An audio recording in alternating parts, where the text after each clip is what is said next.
Ada yang kata kalau berlaku krisis, emas tak berguna dan makanan lebih penting. Kenyataan ini betul dalam konteks tertentu, tetapi tidak sepenuhnya tepat. Dalam situasi darurat, keutamaan memang jelas. Makanan, air dan ubat adalah keperluan asas untuk kelangsungan hidup. Emas tidak boleh menggantikan perkara tersebut. Namun, kita perlu faham peranan sebenar emas. Emas bukan untuk survival harian. Ia berfungsi sebagai pelindung nilai kekayaan. Apabila nilai mata wang merosot atau inflasi meningkat, emas membantu mengekalkan kuasa beli dalam jangka masa panjang. Jadi, ini bukan soal membeli satu dan menolak yang lain.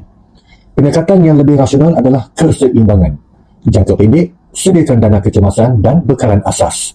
Jangka panjang, simpan emas sebagai pelindung nilai keuangan. Mereka yang benar-benar bersedia bukan ekstrim, tetapi seimbang dan berstrategi.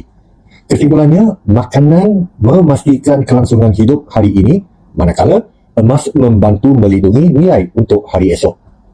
Saya, Sir Farid, bila aktif Public Gold dan ingin bantu anda capai impian dengan menyimpan emas bersama Public Gold.